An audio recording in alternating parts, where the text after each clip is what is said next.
Hey everybody, welcome. It's Tuesday. This is the Adventure Prep stream. Thanks for coming.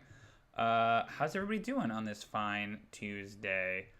Let me know if you can see and hear me okay. That is obviously always the prerogative whenever we do one of these streams.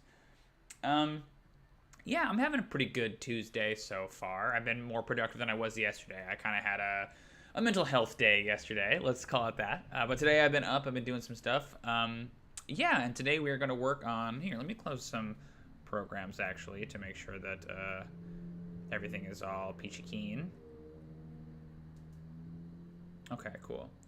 Today, we are going to do some more adventure prep for an upcoming session I have on Friday with yet another group of children. This time, the players are 13 years old, and it is a little bit of a different energy in the party.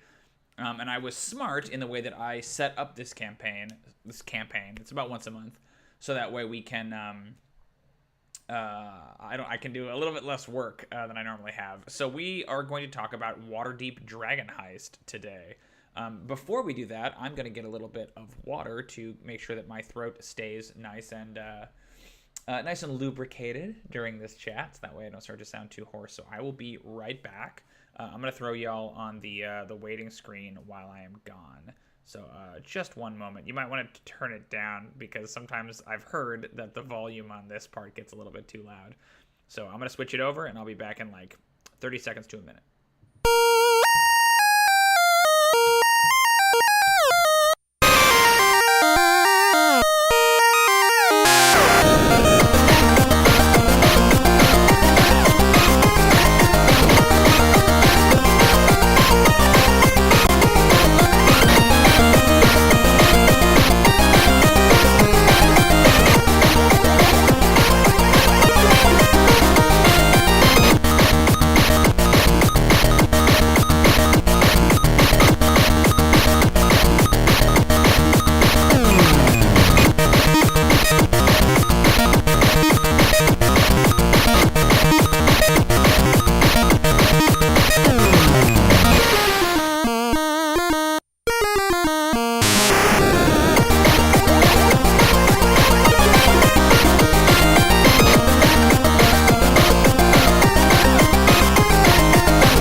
Yo, I am back. I have my water, and I am ready to talk. So let's talk about Dragon Heist. So actually, before we get into Dragon Heist, let me do a tiny bit of setup on this adventure. This is going to be the 4th session that I play with this group. This is a group of 13-year-old boys. There are about 5 of them, and they vary in terms of engagement from very engaged to not very engaged at all. And that's fine. You know, I'm a professional, so I am used to running for people that are very interested or not very interested at the same time. And the basic premise of this game was it started as a one-shot where one of the characters, it was a birthday party adventure, so I set one of the characters in the middle and basically said this character is kind of the focal point of at least this one-shot adventure that then eventually turned into an ongoing game. And the premise kind of somewhat ludicrously is that the main character is sent a mysterious letter from an unknown party, basically claiming that they are the sole beneficiary of the estate of Mordenkainen the Magnificent, obviously the famous wizard from Greyhawk. And so they are to arrive at this particular location and take possession of his mansion following the executing of the will. So they show up and they get into all kinds of shenanigans. It turns out that Mordenkainen is actually still alive. He's just turned himself into a lich. And so he had this thing kind of like set up to go when it was ready. And then he died, you know, forgetting he still had this legal apparatus. And so this letter is sent and there's a big kerfuffle about it. Long story short, the players ended up in possession of the mansion and all of its contents. And the mansion, much like the mansion in the Ack Inc. games, the PAX Ack Inc. games, is capable of transporting itself across different universes. So my idea here was that once they take possession of the mansion, they can use this device, this orrery, to steer them wherever they might wish to go.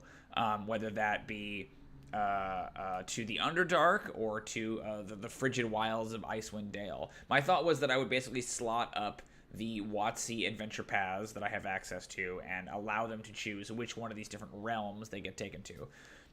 Because they needed to consult with a lawyer, they ended up going to Waterdeep and basically getting the paperwork all sorted out with Mordenkainen.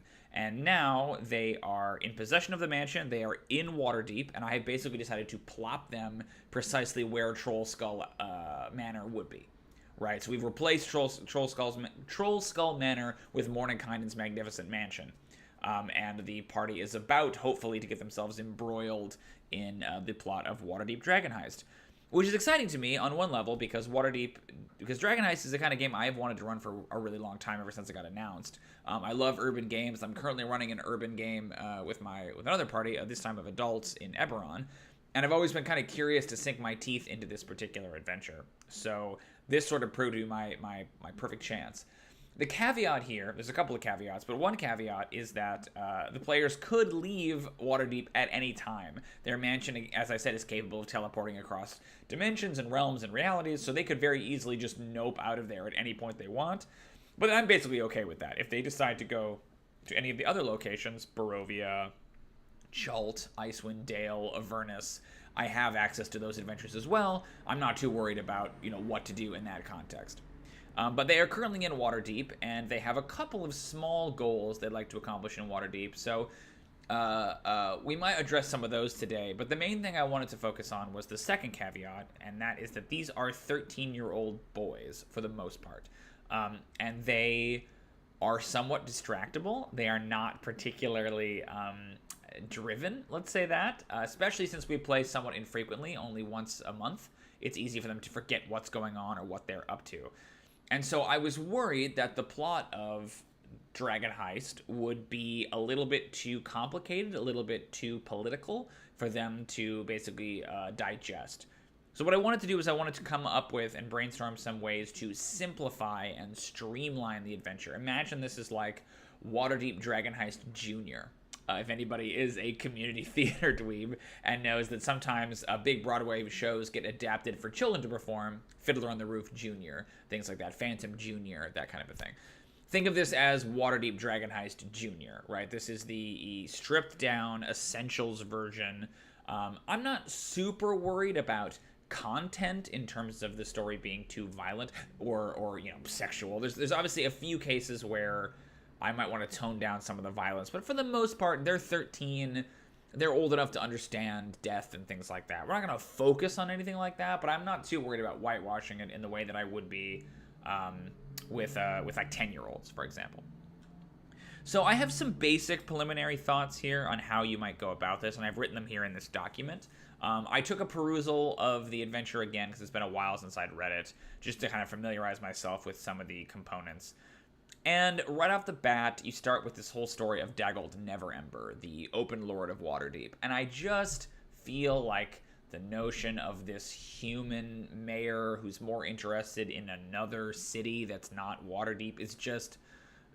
I always kind of thought it dragged the Dragon Heist down. It's this character that you never meet, and so they're not really that interesting. And so, like, how do you remedy that? How do you replace that character with someone more engaging and more dynamic? And to me, it's right there in the title, and it's even in the adventure. It's called Dragon Heist. We're talking about a huge pile of treasure. It's got to be a dragon's hoard, right? That's what it must be. That's the only thing that makes sense. Yes, the coins can still be called golden dragons, and yes, they can still be embezzled. But if you're not incorporating a dragon at some point, that always kind of felt like a missed opportunity. And that's what I thought for a long time until I actually read the adventure and saw that they even have a golden dragon in the vault, right? And that's Aranax, a minor character. I guess, fair warning, spoilers for Waterdeep Dragon Heist, I guess, is the other thing. If you are playing it or going to play it and don't want to be spoiled, now is a great time to get out of here.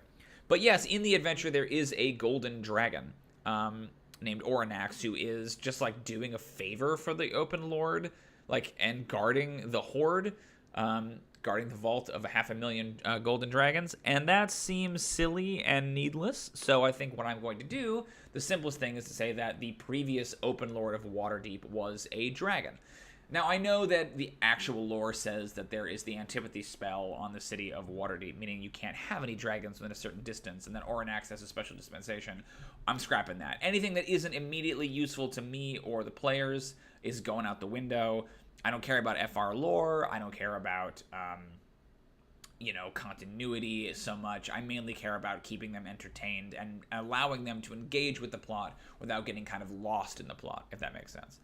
So I'm a big fan of sort of Draco monarchs, of dragons taking over the rulership of sovereign nations, because they are more intelligent than humans and more powerful than humans, and they have a great lust for gold and wealth and prestige. So to me, it makes sense that every once in a while you would get a dragon who would decide, no, you know what, actually, I'm going to take over this realm, and I'm going to be, you're basically going to be my vassals. Paying taxes is essentially the best way the dragon figures they can get more wealth added to their hoard.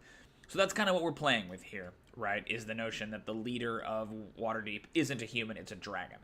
And so you still want the sense that this is the money that belongs to the city of Waterdeep, right? That's more interesting than just there's a dragon and it has a hoard. There's this element of sort of chicanery and espionage and skullduggery that comes from it being embezzled money. So if the dragon is the open lord of this city, I like the idea that they were democratically elected, right? That, like, people chose to be ruled by this dragon, and then the dragon double-crossed them, as opposed to the dragon swooping in and declaring itself the warlord. You would therefore have a huge number of people that would oppose it. It would sort of ultimately be pushed out in a city of this size. But if you have a golden dragon, like Aranax is, and they're sort of a benevolent ruler, it is much more conceivable to me that the people would vote the dragon in and permit the dragon to do a lot of things that are maybe not the best for a couple reasons. Because once you elect the dragon, you can't really get the dragon out of office, and it's going to want to do draconic type things, draconian even, that the people might not want, but you can't really confront a dragon about that, right? Once they're in office, this happens. So the other caveat I'll say is that I don't think that the 13-year-old players are going to engage with any of this necessarily, not directly, but I think it's important for me to understand what the sort of history of the world is, so that way when I'm sort of forced to improvise, I kind of know where we're going. So I like the idea that the dragon was democratically elected.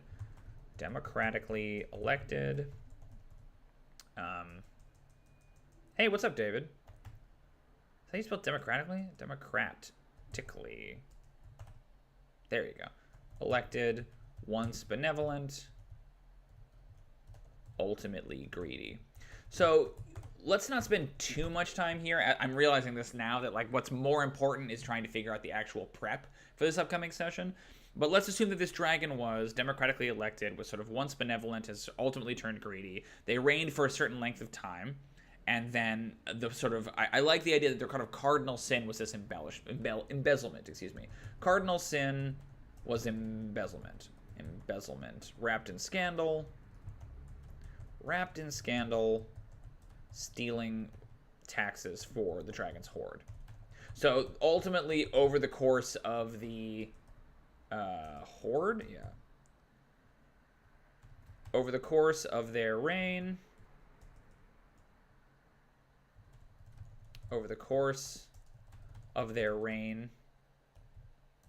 they embezzled 500,000 golden dragons from the people of Waterdeep. I just think it's more interesting to say that than, like, I understand why they don't do it in the actual adventure, because they have all the FR lore that they're sort of like shackled to. But I find Daggelt Neverember to be a very boring character that has nothing to do with anything, and I'm just not interested in him. So we're gonna get rid of him. We have this perfectly serviceable golden dragon here. We're gonna do that. So eventually public sentiment starts to swing against the dragon. They're embezzling so much. The city is kind of racked with poverty. And I think that might be a theme that I play up too, is this idea that the city is hurting for money, right? They really need it. I don't imagine that these 13-year-old kids are going to do anything about that. That if they find the cash, they're going to keep it for themselves. But I like the idea that is sort of, it's this tragedy of the commons kind of a thing, right? That like there's enough public outcry against the dragon that people start to get worried, or that the dragon starts to get worried, and it basically pulls a vanishing act. It and the gold vanish. I like the notion that Oranax isn't evil; they're just exceptionally greedy, and they're kind of maybe negligently evil in not, providing for the people they're supposed to protect. But the dragon is essentially recalled. Maybe they're defeated by their opponent and they vanish with a bunch of the treasury. And so now the question is, where did the dragon go, and do they have, and on all the money that they have, right? Like, is recovering these 500,000 golden dragons that were embezzled from Waterdeep. Now, the adventure, if I remember correctly, is kind of sketchy on this part, but there's also the matter of the Stone of Galore. So, according to the adventure, which I'm pulling up right now, Daggled Neverember, pull it up here. So, as a security precaution, Daggled arranged for all knowledge of the vault's location and defenses to be magically erased from his mind and the minds of his subordinates. The wizard who performed the procedure trapped this knowledge within an artifact called the Stone of Galore. The wizard disappeared shortly thereafter, and Daggled hid the stone in the Palace of Waterdeep. He's off rebuilding the city of Neverwinter when the other lords of Waterdeep voted him out of office. He immediately made plans to retrieve the stone and smuggle his cache of dragons out of Waterdeep. His spies plucked the stone from the palace but were killed while trying to leave the city. The stone was stolen and passed from one hand to another like a common jewel until it wound up in the clutches of the Xanathar.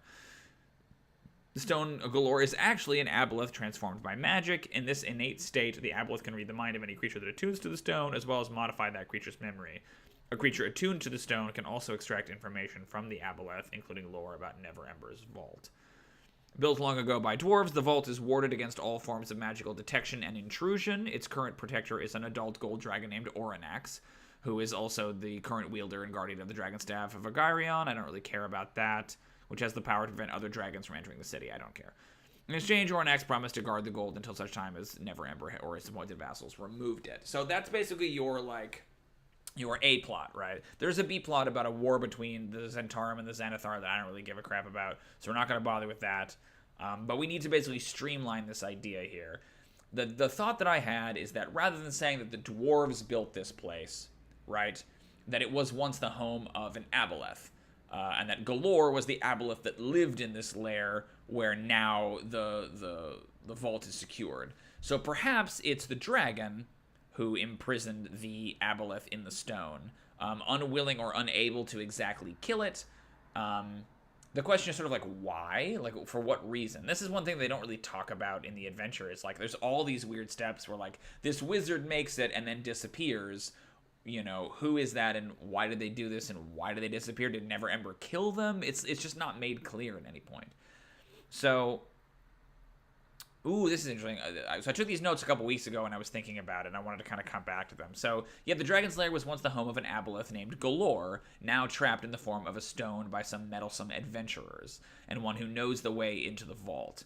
Once the stone was recovered, a brief gang war ensued. 3 factions, the Xanathar, Jarlaxle, and Manchun, actually a member of the Cult of the Dragon, during which each faction claimed an eye of the aboleth. So there's a lot there. Let me break that down. So yeah, I think the idea of Galore being the aboleth who used to live in the place where the gold is now stored is interesting, right? That I think Galore naturally used its telepathy to make people forget about its lair. It doesn't want people knowing that it lives down there, so that's something that it naturally does.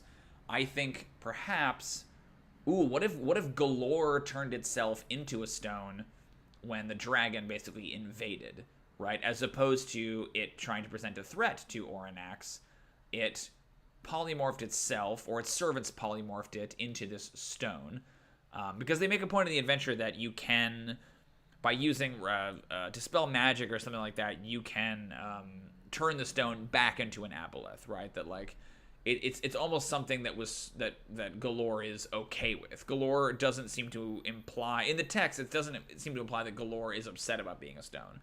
So I wonder if, in order to save itself, Galore turned itself into a stone rather than meddlesome adventurers doing it, and then sort of appealed to the dragon that way. But the question is, if that's the case, No, maybe it is better if it's adventurers, because that explains why it's like on the market, right? That, yeah, I think that's what it is. I think that before these events, adventurers turned the aboleth into a stone because it knew a lot about the history of Waterdeep or Undermountain or something like that, right? They turned it into a stone and took it out of the vault and were carrying it around, right, as a magic item. And then eventually, much later, the dragon took up residence in the aboleth's old vault. The Stone of Galore got wind that this might be where the dragon disappeared somewhere under the city, and reasoned that it's got to be in my hidden hideout, and went around telling people who were attuned to it, hey, you know what, I know the location of the vault. But here's the problem that I run into.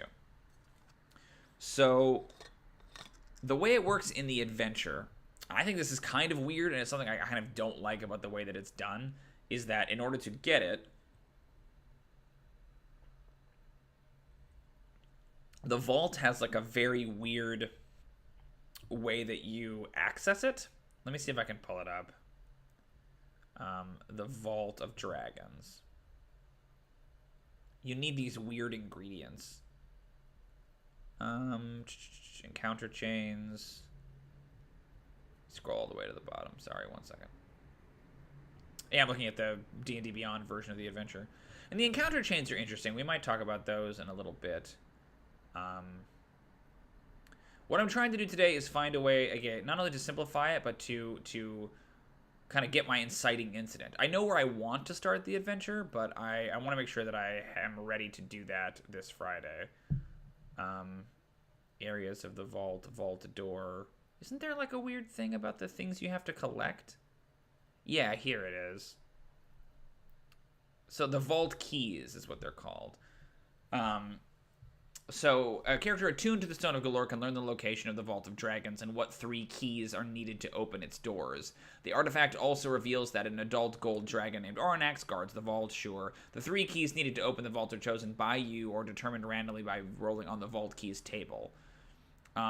Each key can be found or procured in Waterdeep. If the characters don't know the location of a key, they can gather information about it. To do this, a character must spend 1 day and 5 GP researching the location of a key. At the end of this day, blah, blah, blah, they find stuff. So they have things about how the villains try to prevent you, but the keys are often like very weird or abstract things. So it's like an adamantine bar, or an animated construct, a beardless dwarf, a beholder eye stalk, a bronze dragon scale, a cask of dwarven ale, a silvered warhammer, a severed drow hand. They're like ostensibly things that the dwarves who built the place care about, but I don't know. Like, maybe that's fun for kids. It doesn't feel fun. It's not fun for me. I don't like the idea of it just being like, you need a silver warhammer because you do, right? Like, I don't know. I'm not interested in it. Like, so what I would rather do, and I think Chris Perkins did this in the Dice Camera Action version of Vault of the Dragon Heist, is the notion that the aboleth's 3 eyes have been plucked out, right? And that because it's an aboleth, it's got 3 eyes, and there are 3 keys. So the notion that if you have these different factions, again, ostensibly you're supposed to use one villain, whether it's Xanathar or Jarlaxle or Manchun. Obviously, the move is to use all 3 villains, so that's probably what I'm going to do. Or all 4 villains. I think I'm going to get rid of the Castellanters because I think that's one of the content things I'm a little meh about. I don't really want to have plots about devil worship and things like that with kids. It's just the whole satanic panic thing, and I'm not as interested in them. I think for an adult group, they're the more they have more gravitas. They are more interesting as a villain than, say, the Xanathar or Jarlaxle. But the other 3, especially Manchun, I think the other 3 are more sort of kid-friendly. They feel more cartoonish. It's going to be easier to sell them on those 3. So I think those are the 3 we're going to go with: Jarlaxle, Xanathar, and Manchun. And they're all kind of grappling over who gets access to the stone. I think what I would like to do ostensibly is have each one of them have one of the eyes, right? That I don't know how, and that's what I don't really know how that happened. Because I feel like if you had the stone, you wouldn't go around removing its eyes, right? That, like, at some point, somebody had to take the 3 eyes out of it, maybe in an attempt to hide it from other people.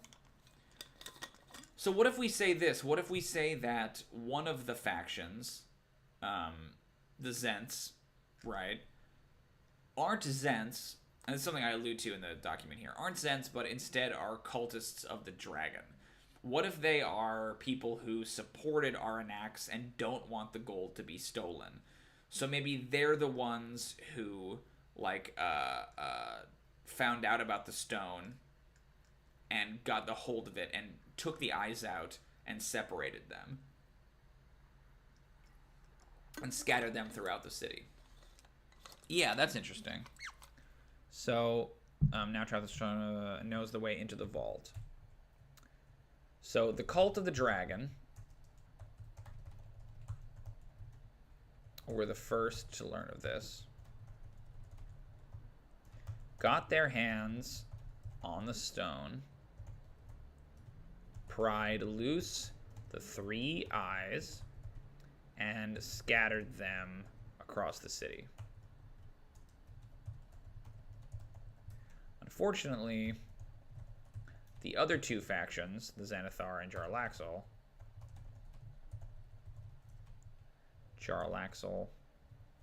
and the Xanathar, caught wind of this plan, managed to recover the remaining 2 eyes. Managed to recover 2 of the eyes.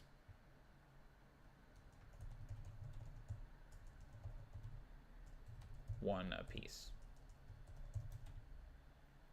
Okay. So that kind of explains, like, if the Cult of the Dragon is still holding on to 1 eye, Jarlaxle has 1 eye, the Xanathar has 1 eye, that works, right? Like, it sort of explains how they got separated in that way. And I think the other big departure that I'm going to do from the main adventure is that I am going to give the Stone of Galore to the characters right away. Because I am, basically what I'm going to do is I'm going to skip over the sort of front matter of the adventure, right? We're going to bypass Floon Blagmar. We're going to bypass getting the manor because they already have a mansion, right? Like, we're assuming that we're jumping in when they have the mansion and they've taken possession of it. I don't give a toss about the factions, the, like, FR-approved factions, like the Zents or the Emerald Enclave or whatever. Like, that's great if you use those, no shade. But the kids aren't going to care. They're not going to want to join a club. Like, I find PCs are typically pretty resistant to that idea, especially younger ones. So I think it's easier to have that element just be removed and start with what I think is the actual inciting incident of the adventure, and that's the fireball.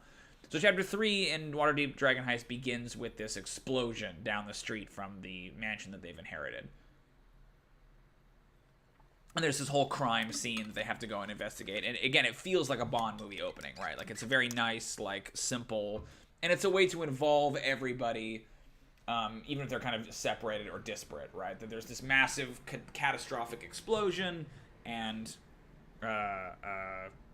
everyone is kind of drawn towards it. So why does that happen? In the story, let's go look at Fireball in the actual book and see what it says. Fireball. Residents of Trollskull Alley are shaken by a large whoosh, rattling windows and the screams of city folk. A fireball spell has just detonated in the street, and the neighborhood is thrown into chaos. The watch arrives. Characters are afforded a chance to assess the damage and investigate. What's happening here? Dalekar, a rock gnome spy working for Lord Daggold Neverember, was on his way to see the characters when the fireball went off, killing him and 10 other people. The gnome was important because he was carrying the Stone of Galore, the key to finding Lord Neverember's hidden cache of gold.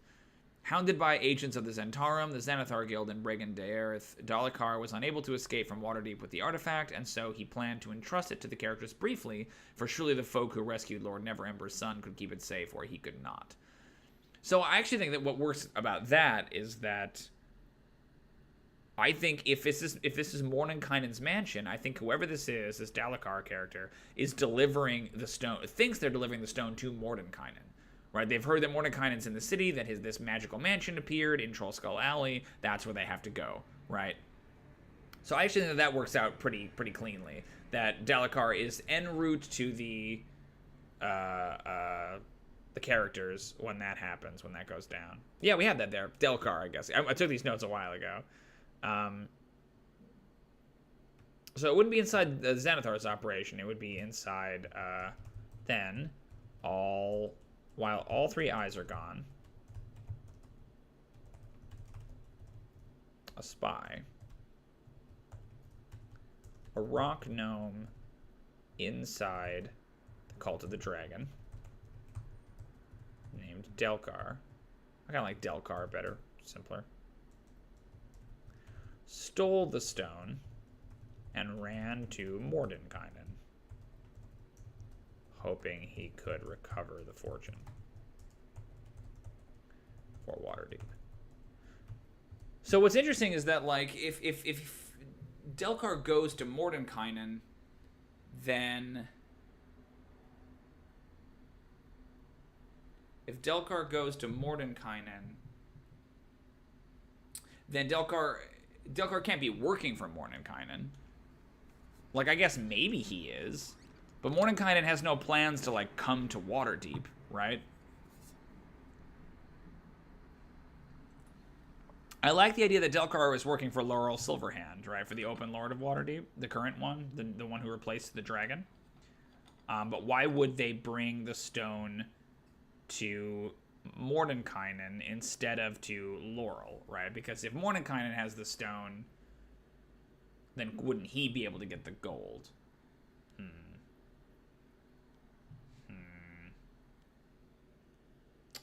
Yeah, I'm not sure. I think that Delkar dies en route. All right, he's killed in the explosion. Huh. I'm trying to think. Why would he go to Mordenkainen?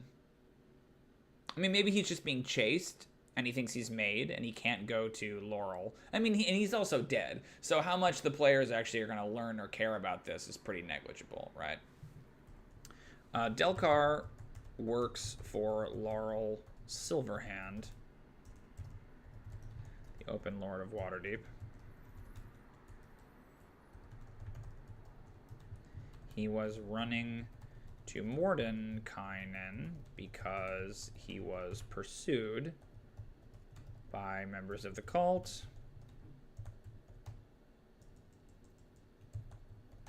and needed sanctuary soon. He almost makes it, and then he is destroyed. So in the adventure, yeah, okay, so what do we have here? It's funny, like, I took these notes, like, last month, and I forgot all of this was here. I thought I had to redo a lot of this. The stone was recovered. A brief gang war ensued. 3 factions. Yeah, we have that already. We have this. Then a fireball swallows the scene. So, the gnome is the plant within... Oh, sure. So, I had the gnome as being a plant within the Xanathar's Guild. So you could flip it. You could say that Xanathar is the one that finds out about the stone, right? And then goes to hide it. I kind of think that that works because then you get like 3... You get all 3 factions involved here, right? The gnome is the plant within Xanathar's Guild, who actually works for Laurel Silverhand. 2 of the 3 dragon cultists were killed. 1 escapes to a safe house. The culprit is one of Jarlaxle's Nimblewrights ordered to retrieve the stone. Once the characters acquire the stone, it says it can find its way to the vault, but it requires all 3 of its eyes. It remembers 3 places where it was stored and where the eyes were taken. See, that doesn't work as well, I don't think. I think it has to remember the one place it was stored. It knows that the Xanathar's... I keep wanting to call it the Xanathar, because it's an X, so it doesn't really make a Z sound, it makes a X sound, so it should be Xanathar rather than Xanathar, right? X's aren't Z's.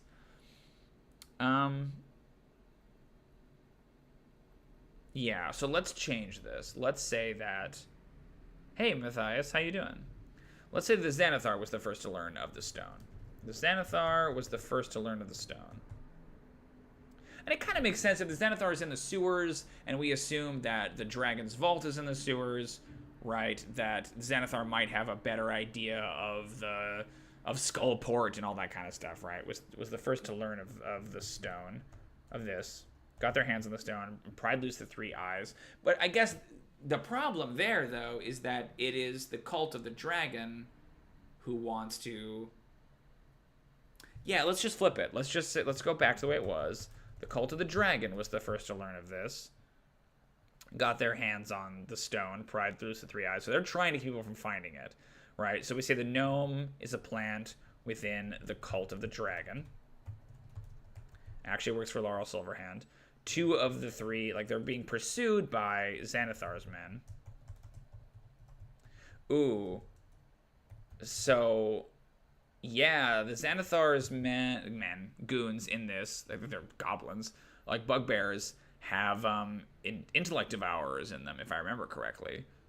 So I feel like that is fun if they come across a couple of these corpses, right? That there might be an intellect devourer waiting to jump into somebody's brain. Yeah, that's fun. That's a fun encounter. And then the culprit was so the person who threw the stone was one of Jarlaxle's Nimblewrights. So the explosion comes, excuse me, I should back up. The explosion is the result of a necklace of fireballs. It's in the adventure, there's this extra party, this like third party middleman character called House Growlhund. And their whole thing is that, like, they are kind of villain agnostic in the adventure. You choose who you want them to work for, depending on what you want. But they're this kind of, like, intercessor middle stage. They're the ones that send the Nimblewright to blow up the spy. But why would Jarlaxle do it if he wants the stone? Right? Because if he sends somebody to blow up the scene with a fireball, that implies that he doesn't want the stone recovered. He just wants he wants the transfer intercepted. You could do a thing where if Delcar believes that he's delivering the stone to Mordenkainen, Jarlaxle can believe that too. You know, and maybe Jarlaxle and Mordenkainen have, you know, beef. They're definitely, like, big heavy hitters in the sort of D&D multiverse. That's interesting. I'm not sure why Jarlaxle would do that. It could be that the Nimblewright acts sort of its own power and uses the necklace of fireballs. That's not terrible. So one of the other themes that I wanted to incorporate, one of the themes in the adventure are these constructs. They're called Nimblewrights. And they're made by the Church of Gond, I think, and they're kind of like Warforged, but they're a little bit more like Pinocchio. They're kind of like animated puppets almost, and it's almost like a Blade Runner-esque. Like, are they sentient? Are they not sentient? It's unclear. But the idea was that the characters, one of the like themes, one of the arcs that came up with the players is that, having inherited Mordenkainen's mansion, they have also inherited Mordenkainen's shield guardian, a sort of butler-like figure named Yancey. And the notion with Yancey is that they are basically obsessed with Yancey, as though, you know, that means anything. And they want to give Yancey sentience. They want to try to basically awaken Yancey. Let me actually look at the spell Awaken, because if they could just do that, that might be the way to solve their problem. I think Awaken has to be on a beast, though. I'm sorry, I'm looking at D&D Beyond here. Awaken.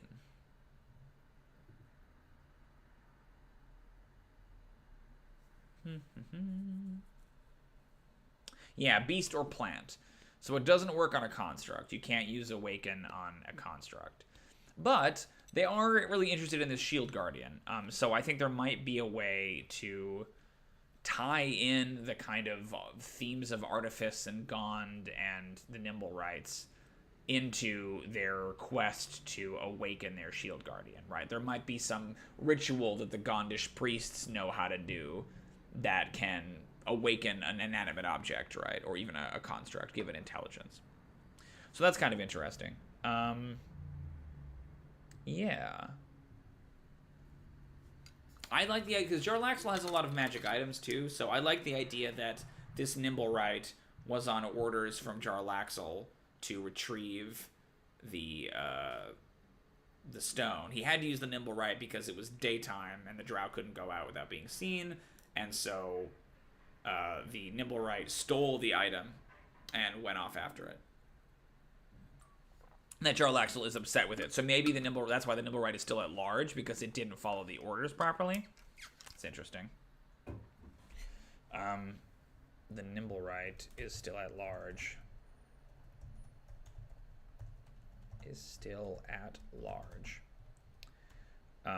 What is her name at the House of Inspired Hands? So there's a character in Waterdeep Dragon Heist that is a priestess of Gond. And she offers... I like the idea that you're supposed to track down the Nimblewright. And if you do, then maybe she offers to cast the spell that would awaken Yancey. What is her name? It's like Valletta. Valletta Dragonborn. Female Dragonborn.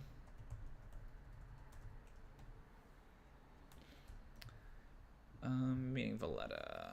A Dragonborn priest of bronze dragon ancestry. She's like a high priestess or something? What's her deal? Yeah, a high priestess of Gond.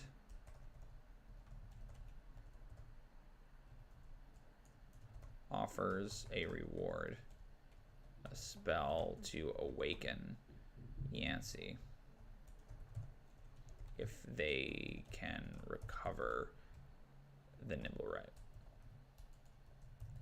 But again, the big departure here, I think, is that the characters end up with the Stone of Galore right away in the beginning. But the stone can't find the spot, right, until it has the 3 eyes. I think that's interesting. And that because there's a fun thing there, too, where the Aboleth's goal could be to return to its lair, right? And so it really doesn't care about the gold so much as it cares about getting back into its lair. And then once it gets back to its lair, maybe it turns back into an Aboleth and attacks the dragon. And there's this, like, dragon versus Aboleth fight. It could be kind of interesting. Okay, cool. I like all of that. That's fine.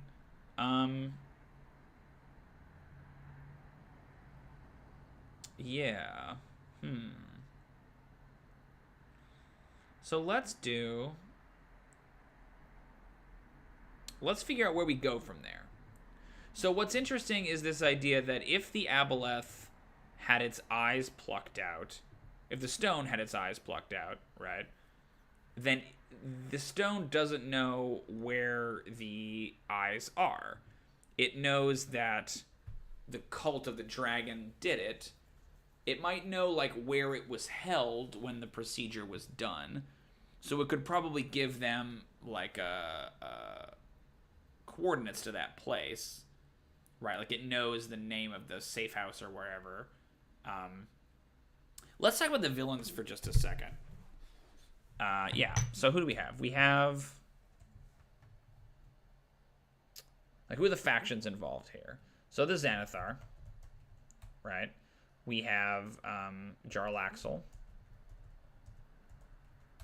We have Manchun. And I kind of think we should put Laurel Silverhand on there.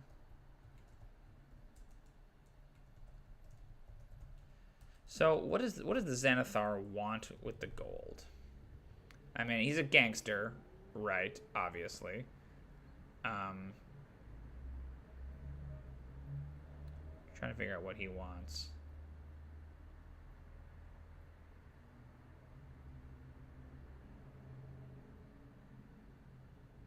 Okay. So it could just be simple greed, right? I kind of like the idea that what the Xanathar is after. The Xanathar considers everything in the sewers, in the city's sewers, to be its property. And thus, when Aranax moved into the sewers, all his gold became the Xanathar's. I think that's interesting. Yeah. Jarlaxle, I think in the story, Jarlaxle is basically trying to trade the gold back to the city for political favors. That he wants to get the city that he controls, Luskan, into the Lord's Alliance or whatever. So that's fine for Forgotten Realms, but boring for the kids.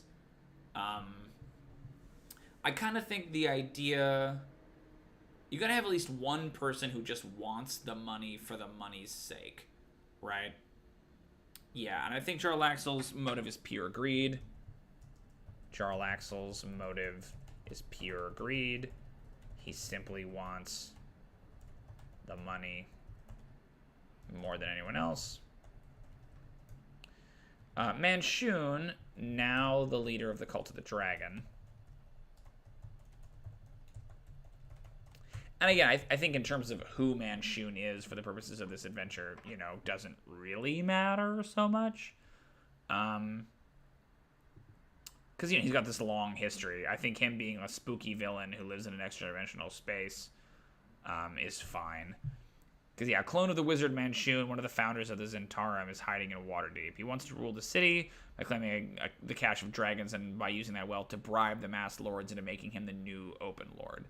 So this guy is a wizard who is devoted to...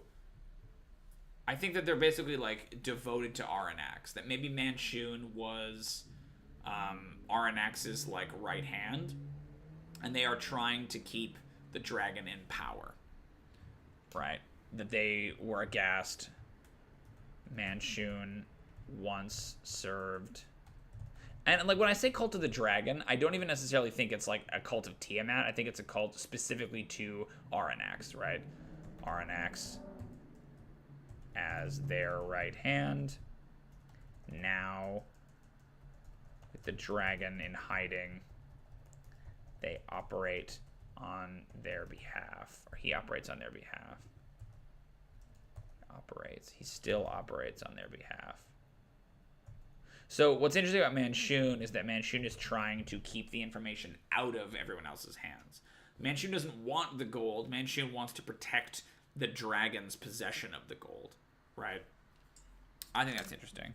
And then Laurel Silverhand wants the gold back because it belongs to the city. She's sort of like the righteous faction. Laurel Silverhand wants the gold returned because it belongs to the city. She is the righteous faction. You know, I doubt that the party will really, like, hobnob with Laurel too much, but, you know, the notion of, like, that's who the cops represent, that's who the Watch represents, right, is the, like, lawful authority in the city. Yeah, I think that's cool. Okay. So those are their motives. So in terms of the order of events, we start with the explosion. The characters encounter... They go out and they investigate. I will probably do a thing where I dumb down how violent the explosion was. I think it definitely killed... Delcar, and I think that it probably killed some of the Xanathar people that were with them. Yeah, let's make a little note about what's different there. The gnome is dead. But carries 2 pieces of identification.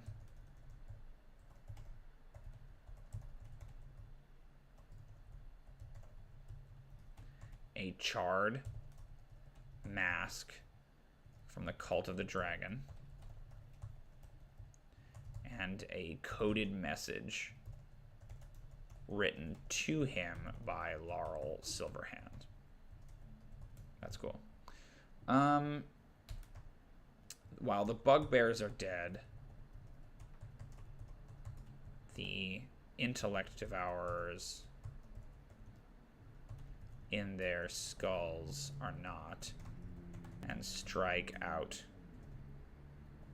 at the first person to investigate them. So what's interesting about that is that, like, yeah, they could go for one of the party members, but if the party members don't engage with those bodies, it's just as likely that they go after the cops. Oh, oops, sorry. Let me put the document back up. It is just as likely that they go after the Watch, right? And so then you might end up with sort of Xanathars, like intellect devourers, infiltrating the Watch, which I think is interesting.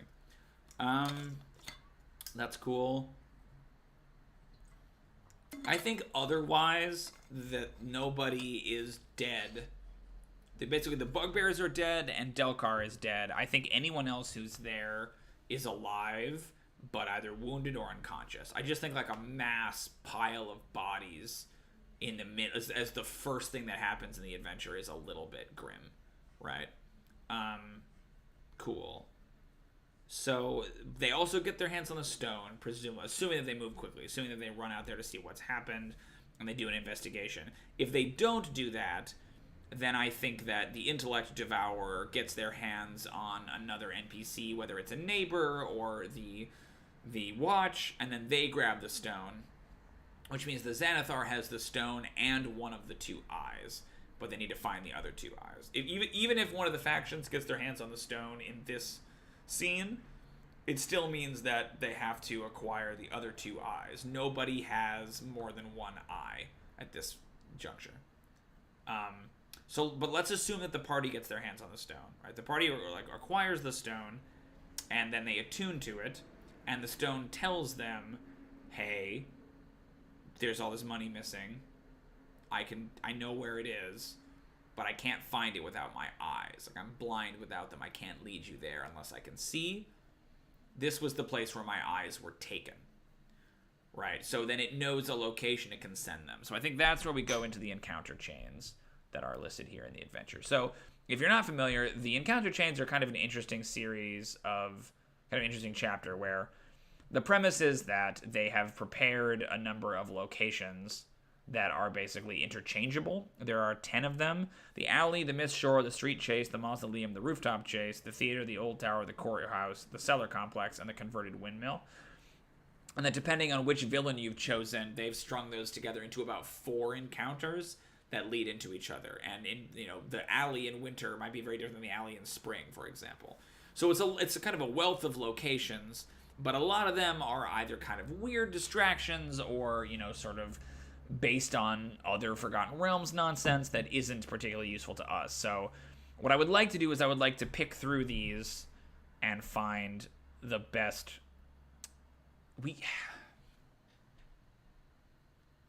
You could do that. Yeah, I think you start with this. I think you say that, like, this was where the stone was being held, and it's one of these encounter locations. Because my other thought is that, like, rather than going to the encounter chain, you could go right to the, the headquarters for these individual factions, right? So, like, the Xanathar's lair, or, I mean, we're not using Castellanter, but Castellanter Villa, or the submarine that's underneath Jarlaxle's ship. Like, I kind of want to see what because I feel like Manshoon wouldn't stash the eyes somewhere obvious, right?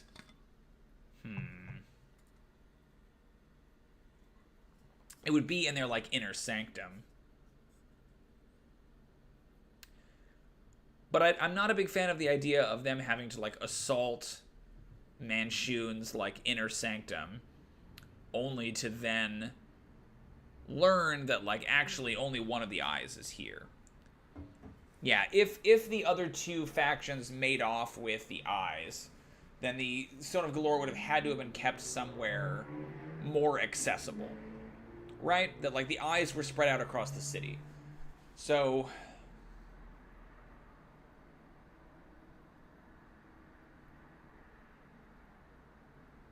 it could be, what if the stone overheard where the eyes were being sent, right? That it was taken to Kolot Towers, which is the Manshoon's hideout, and then there it had its eyes removed, and it knows where the eyes were taken. But those 3 locations are actually, like, when you go there, you discover that the eyes aren't there, that they've been ransacked. One of those locations maybe still has the eye. Right? Yeah, I think that's it. So I think the conceit is that The stone overheard. Okay. While in the keeping, excuse me, of the cult, the stone overheard where its 3 eyes were taken. It informs the players and offers to show them the vault's location. Offers to show them the vault's location if they can recover the gold. Or if they can recover the eyes. Cover the eyes. Cool. I like that. So then when they arrive at the locations, they discover at 2 of the locations, right? They arrive at 2 of the locations, they discover that the stone is gone and there's evidence the other 2 factions stole them. Right? Yeah. That's cool. If they go to the cultist, like there's a 1 in 3 chance that they go to the right place. There's a 1 in 3 chance that they go to the right place. I mean, you could just say, yeah, let's maybe not do that. They arrive at any of the locations. They discover that the stone is gone, and in 2 of those cases, there's evidence that the other faction stole them. When the cult learned they had a spy, they stashed the remaining eye in their possession in their headquarters. And then it becomes about assaulting these 3. Then the campaign becomes about assaulting the 3 strongholds, about locating and assaulting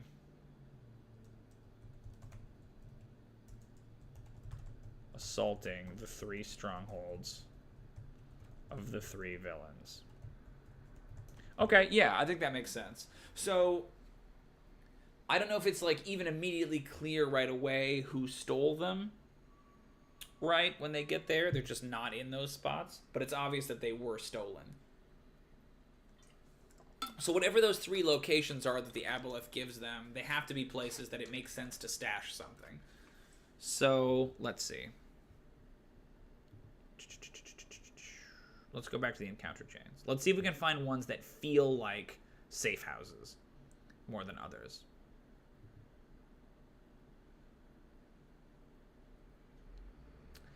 The alleyway is one.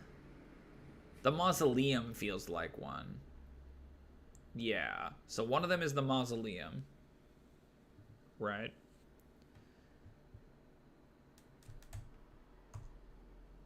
One eye was taken to a mausoleum. One eye was... It's a mausoleum. There's a theater.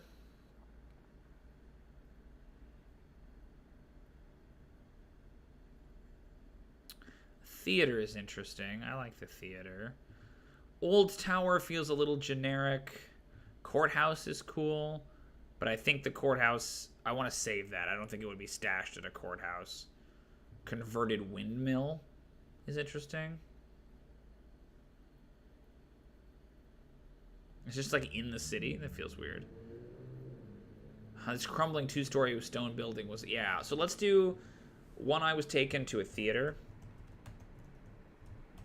One eye was taken to a crumbled windmill. Maybe the Xanathar stole it from here.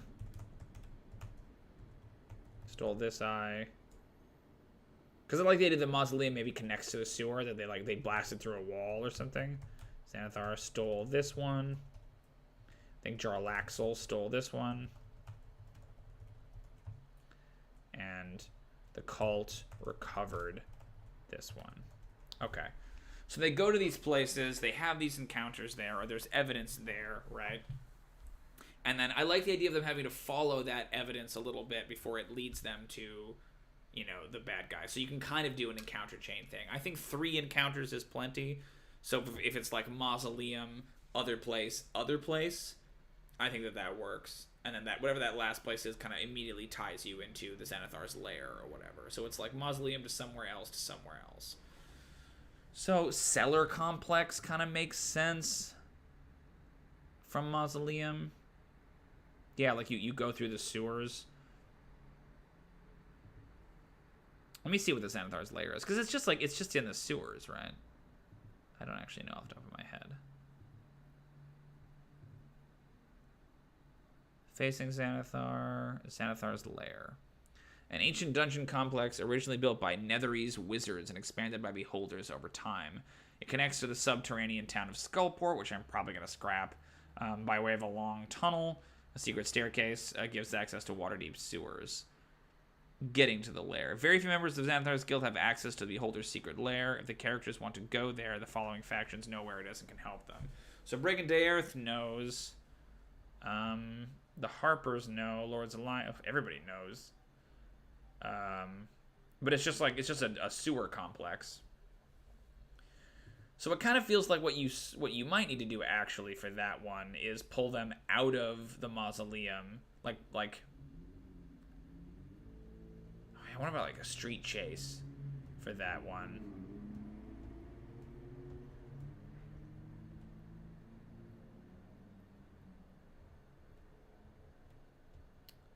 Just trying to think, like, because I think if you eventually end up in the sewers, right, and you do 3 locations, you go to the mausoleum, that leads you somewhere else, and then you go back underground. I kind of think that's more interesting than staying underground the entire time. So I'm trying to think of like what is the interstitial encounter there. I don't think that they would have kept the Sorry everybody, I'm just trying to process this in terms of like which encounters to use here. So let's just look at these encounters and see which ones are interesting, and then if we can try to string the ones we like together. So the alleyway has, it's just kind of an alley. It's got some shops or whatever. In the spring, there's like an ambush by some of the Xanathar's spies. They're like bear traps. There's some kobolds, an intellect devourer. Nothing particularly interesting. In the summer, there's a hire coach. Parked in the alley is a hire coach pulled by 2 draft horses. Lord Castellandra's doppelganger valet in the guise of an elderly tiefling. In the passenger cab, which grants half cover. So he orders his imps and spine devils to attack when he sees them. Okay. Meh. And then in autumn, the characters enter the alley from either end. It's an apple cart. So yeah, someone pushes an apple cart toward them. Oh, that's the urchins, sure. The urchins are kind of interesting. None of these are, like, really that fascinating to me. Ooh, Jarlaxle in disguise. Jarlaxle disguised as Laurel Silverhand is interesting. Yeah, that's cool. So let's just write down the encounter ideas that we like here. So, Jarlaxle in disguise. Cool encounters. Call it that. Jarlaxle disguised as Laurel Silverhand.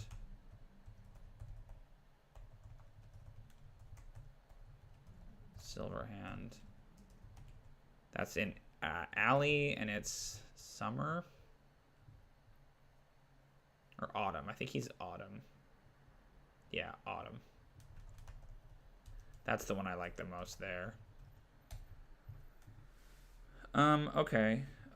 Winter also. Bugbears attack.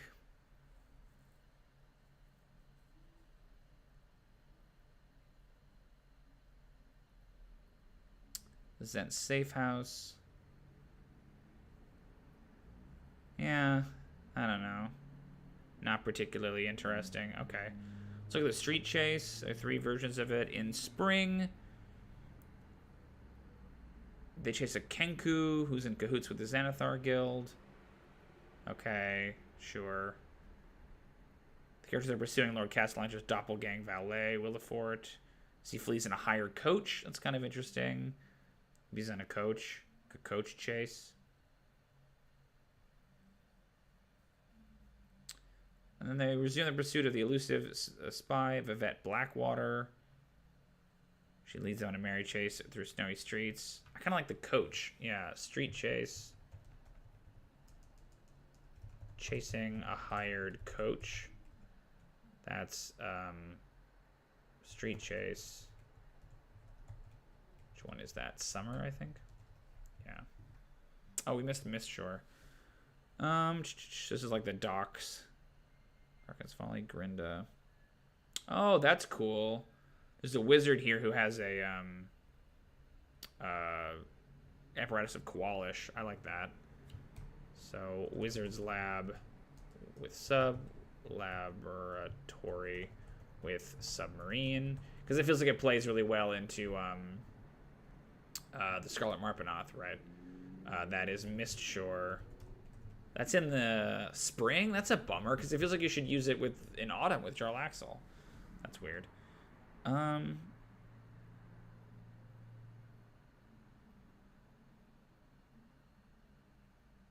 whoa. Big Belchy.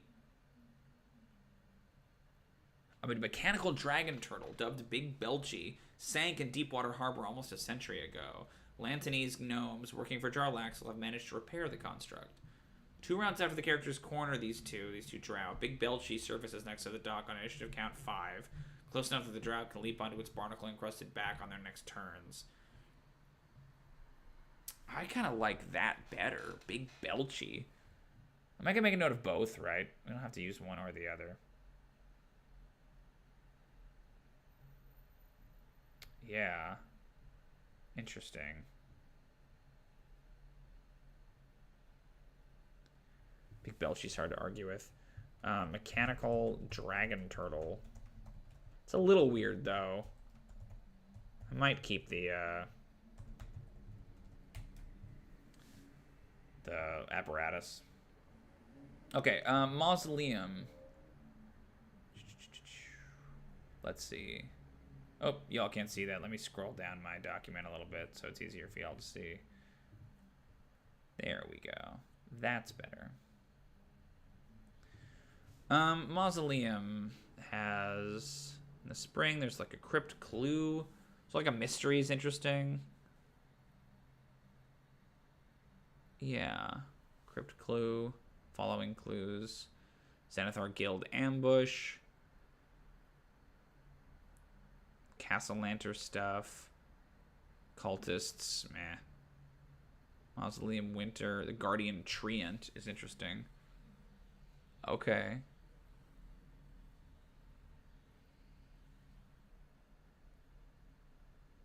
That's sort of the thing I like the most, is the Guardian Treant.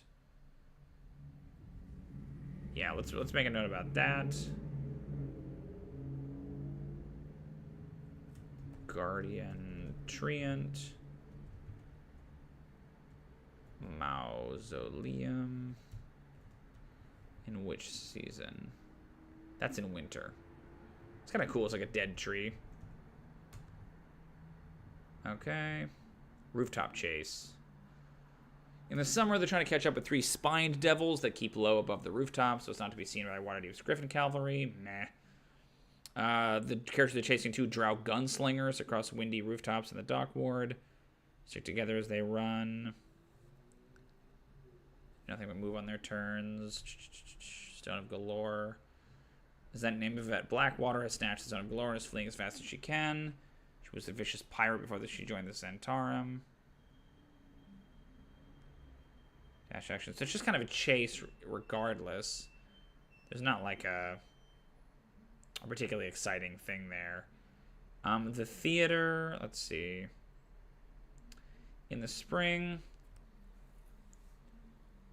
Let's see. Backstage is a bunch with halfling actors donning costumes, wigs, makeup.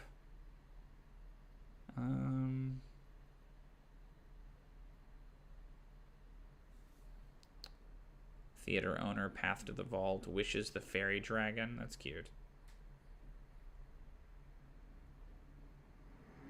Kind of like that. Sorry, I'm just reading all this stuff. Probably not very exciting.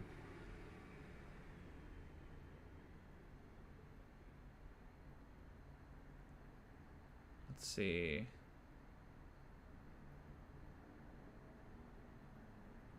Oh, the ghost.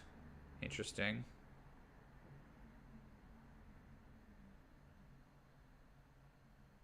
Yeah, I mean, I like the idea of the theater, but it's not necessarily the most exciting location. Or there's not a lot of, like, particularly exciting encounters here.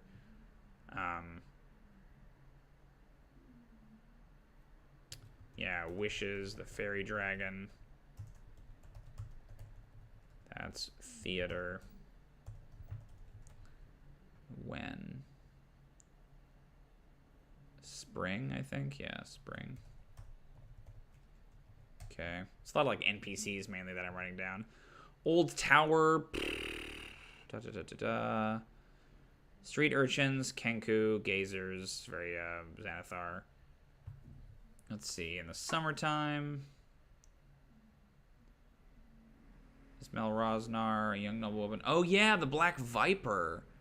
Yeah, that's cool. Another NPC, but Esvel Rosnar. So for those of you who don't know, Esvel Rosnar is basically like a Batman street vigilante character in Waterdeep Dragon Heist, which I think is cool. The Black Viper. That feels like a good street chase, honestly. The Black Viper. This is Old Tower in the summer. Yeah, that's cool. Ooh, what if you do a thing where Laurel Street... Ooh, what if Laurel Silverhand is the same thing, is the same person as the Black Viper? You do like a Batman, Bruce Wayne thing. That's kind of interesting. Okay, the Old Tower in autumn has an anti-magic field. Flying swords that attack.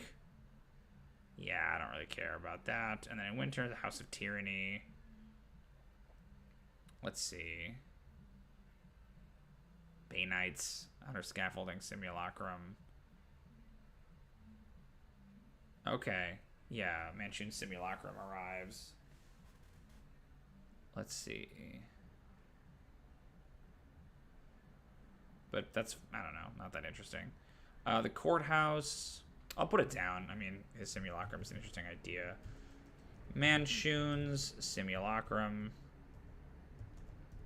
Old Tower, winter. I like that he has a Simulacrum in the winter story because of all the snow.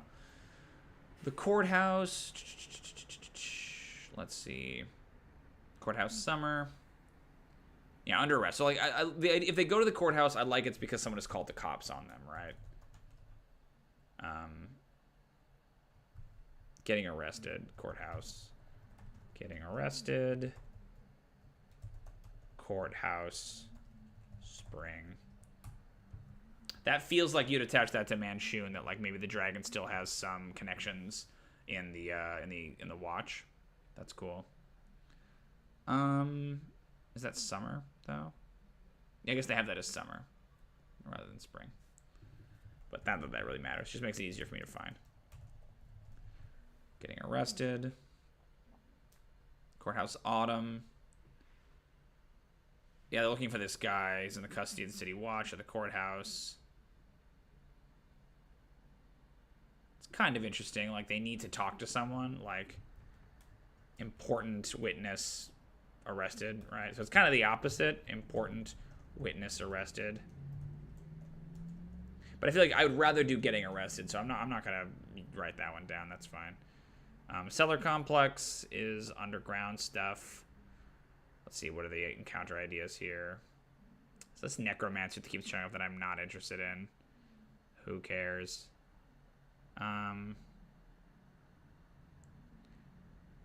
Sickening smell. There's a rocking chair mimic in one of these. That's weird. Doesn't really make sense in the cellar complex. Xanathar Guild, Stone of Deception. Ooh, a fake stone. I like that. A fake eye. A fake eye. That's cool. Cellar complex. In, what is this, spring? In autumn. Cool. I like that. It's an interesting idea. So it's just about finding the coolest notions here, and then we can like recontextualize them into different locations. Converted windmill. Found the key the characters found in the mausoleum leads them to an old windmill in the southern ward. Yeah. Just humans hiding out like commoners working for the necromancer. Cult fanatics in the summer, but again, that's kind of dependent on the cults. Ooh, a painter is here in the autumn. Oh, it's like a famous Waterdavian painter was commissioned to paint a portrait of Lord Daggle Neverember, then Waterdeep's Open Lord. Her meeting with Neverember marked the beginning of a torrid love affair that lasted over a year. Interesting. That's cool. Like the dragon's former lover. The dragon's former lover. I'm into it. Let's see. Lane. What is this one? This one is Windmill Autumn. Yeah, sorry this is a boring stream, guys. I'm just literally doing my adventure prep. Windmill Autumn. Make sure you can see it. Yeah, okay. Cool. Just checking. It's just such a small space. Oh, I gotta remember to stop doing that. Okay, former lover is interesting. I don't know what you would do with that. It's just like the hit there. Butcher shop. Evil butcher, okay. Recent meat delivery. Okay, so those are all the locations that I've been through. We have a lot of ideas here. 1, 2, 3, 4, 5, 6, 7, 8, 9, 10, 11. We have 11 ideas. We only need 9 of them, right? Because the idea is that each one of these locations leads us to another location, So if we like the, what did we decide? We liked the mausoleum, the theater, and the crumbled windmill.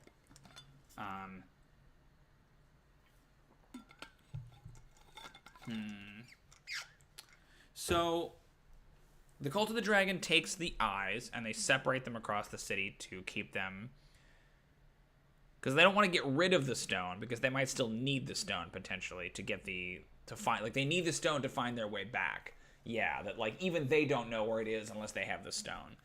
So one eye was taken to the mausoleum, right? And then I like the idea of the Xanathar stealing it, but again, it feels like it's got to be that I think the way it's written here is that there's like a key that they find in the mausoleum. So the eyes in the mausoleum, I like the notion of them blowing through a wall or something, right, that connects the sewers. But you don't necessarily want to immediately then go into the sewers. You might want to do a different location first and then go down into the sewers.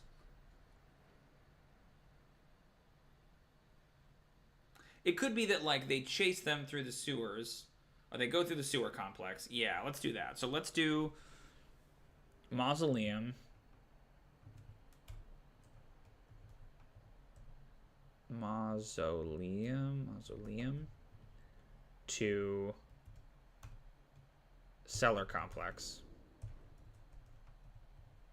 to somewhere else to the Xanathar's lair.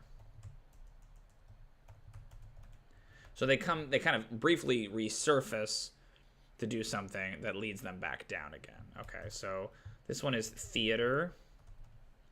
I like the idea of the rooftop chase. I wonder if we do the Black Viper here. Rooftop chase. Do you combine the rooftop chase with the Black Viper? Or do you combine the Black Viper with his lover? I think that's kind of interesting. Although no, Laurel Silverhand is the Black Viper. That's what we wanted to do. Theater to rooftop chase. I'm just kind of going off of instinct here. They're not necessarily like great. Adventure Rep is sometimes boring, David. It's sometimes boring. Let's see. I think Cellar Complex maybe leads to Mistshore. Yeah, maybe there's like an underwater entrance to Xanathar's lair. That's cool. Okay.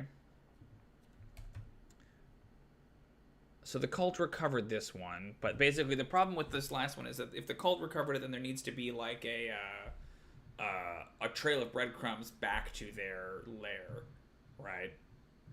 Maybe they get there right as they're recovering it. So if you wanted to do a street chase, right? Windmill to street chase. So yeah, maybe I don't know if it's like, because crumbled windmill I think is a little dumb, but you could have it be like an estate, like this woman's estate, and you don't know why. You know what I mean? Like, you don't know why she's connected to the cult. Maybe even to the Growlhuns, right? Like, taken to the Growlhund estate.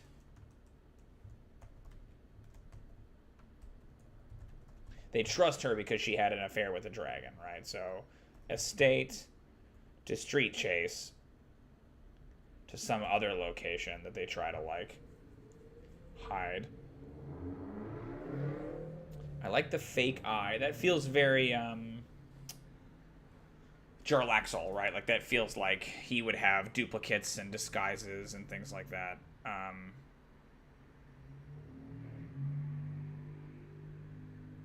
Maybe we don't go to Rooftop Chase. Maybe we do, like, Jarlaxle in disguise here.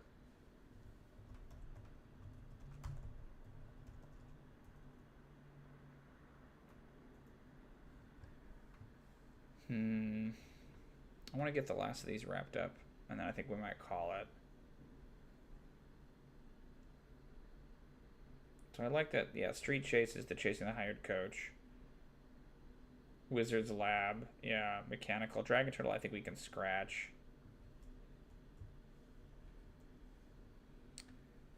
Street Chase, oh yeah, maybe we put the Simulacrum in here. Ooh, you had a, hey, what's up, Todd? A festival parade, yeah, that's cool. The parade, because there is a parade this time. Oh, there is a parade in the adventure. That's cool. I like that. Let's do. Oh, I wanted to get them arrested. Yeah, let's get arrested, and then go to Colat Towers. I think is what they're called.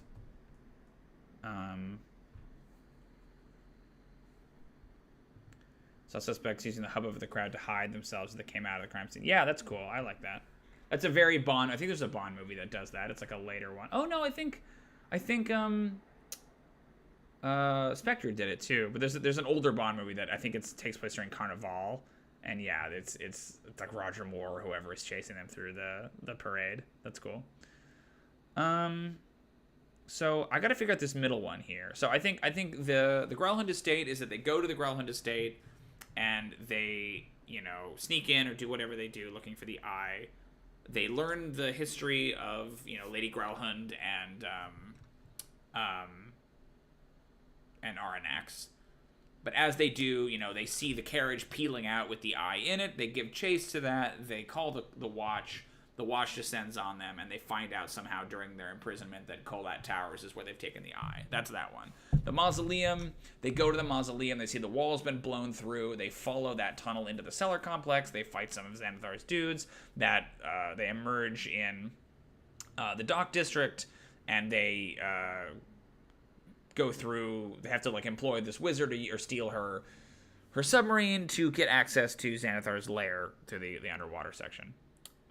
With the theater, they go to the theater. I like the idea of it being ruined, right? And they meet with Laurel Silverhand in disguise.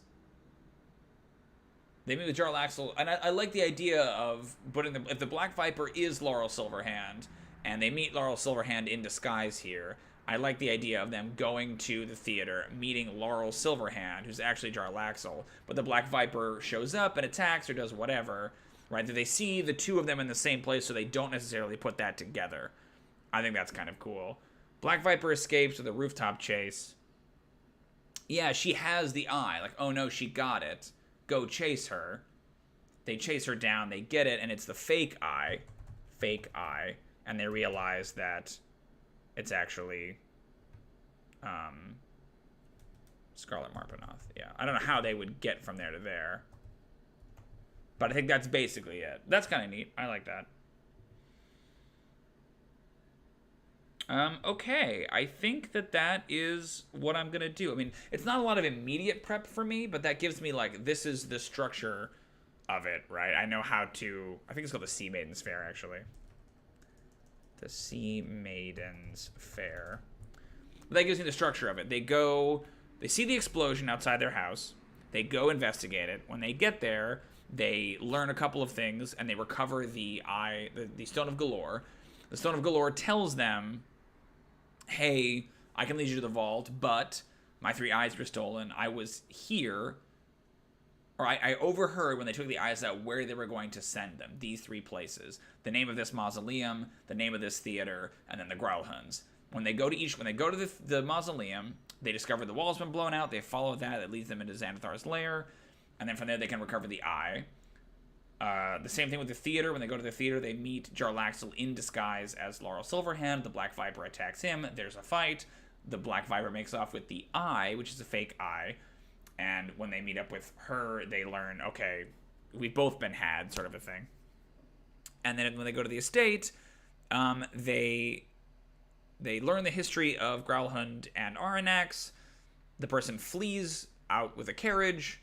They chase them through the parade. They eventually get arrested, potentially for disturbing the parade.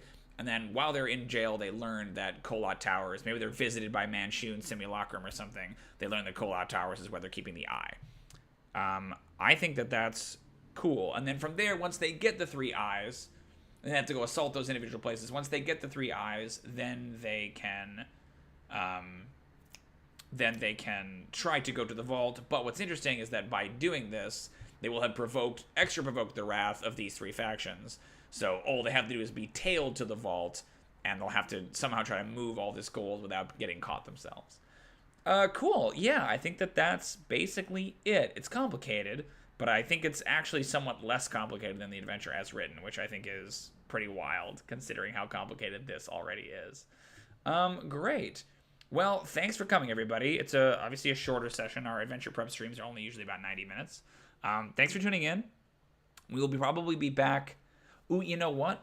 This is probably going to be our last adventure prep stream for the year, because next week I am absolutely slammed with gigs. I am running kids games. I'm running games. Some kids, mostly kids, some adults, from the 20th to the 31st, pretty much in a solid block. So I will not have any time next week or the week after to do any live streaming. So this is our last adventure prep for the year, but we'll be back in January, I'm sure, the first Tuesday that I get to do more. If you liked this stream, please make sure that you subscribe to the channel. That way you can catch more of them. If you like me, you can find me on Twitter at XPWebSeries, or you could support us on Patreon. We make all kinds of content, especially in the new year. We're starting with a whole new slate of content for our patrons. So now's a great time to join. That way you are already signed up when that content starts to drop. But otherwise, I will hopefully talk to you all soon. You can find me on Twitter. Thanks for coming. Thanks for your suggestions and your ideas. And I hope to talk to you soon. Thanks, everybody. Happy adventuring.